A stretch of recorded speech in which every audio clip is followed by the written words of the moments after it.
ഹബീബായ ത്വാഹ റസൂലുള്ളാഹിയെ സംബന്ധിച്ച് ഈ അടുത്ത് ഒരു മുസ്ലിയാർ പ്രസംഗിച്ചത് ഹബീബായ സ്വല്ലല്ലാഹു അലൈഹി വസല്ലം തങ്ങളോട് നേരിട്ട് സഹായം തേടേണ്ടതില്ല എന്നാണ്.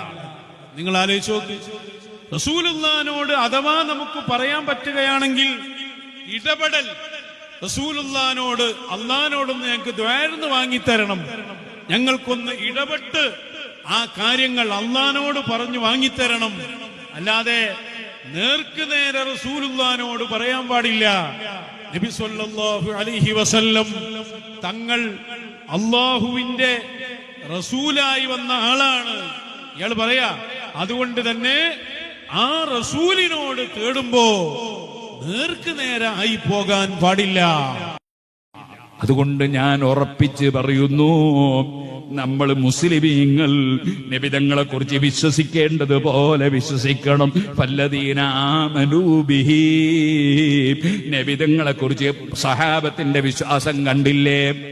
അതെ അതെ, ഞങ്ങൾക്കൊരു പ്രശ്നം വന്നാൽ ആ പ്രശ്നത്തിന് സഹായം തേടാനുള്ള നേതാവാണ് മുഹമ്മദുർ റസൂലുള്ളാഹി. അവിടുന്ന് അതിന് പരിഹാരം തരുമെന്ന് സഹാബത്ത് വിശ്വസിക്കുന്നു. ആ നിലയ്ക്ക് നബി തങ്ങളോട് ഓരോ സമയത്തും അവരുടെ പ്രശ്നങ്ങൾ അവതരിപ്പിക്കുന്നു.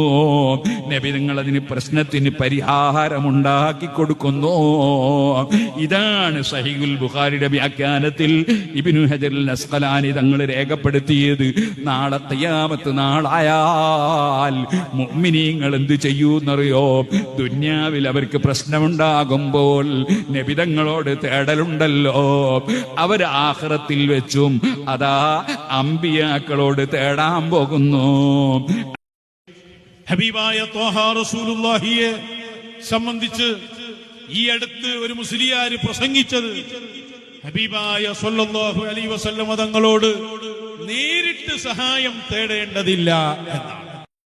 അതുകൊണ്ട് ഞാൻ ഉറപ്പിച്ച് പറയുന്നു, നമ്മൾ മുസ്ലിമീങ്ങൾ നബിതങ്ങളെ കുറിച്ച് വിശ്വസിക്കേണ്ടതുപോലെ വിശ്വസിക്കണം. ഫല്ലദീന ആമനൂ ബിഹി, നബിതങ്ങളെ കുറിച്ച് സഹാബത്തിന്റെ വിശ്വാസം കണ്ടില്ലേ? അതെ അതെ, ഞങ്ങൾക്കൊരു പ്രശ്നം വന്നാൽ ആ പ്രശ്നത്തിന് സഹായം തേടാനുള്ള നേതാവാണ് മുഹമ്മദുർ റസൂലുള്ളാഹി. അവിടുന്ന് അതിന് പരിഹാരം തരുമെന്ന് സഹാബത്ത് വിശ്വസിക്കുന്നു.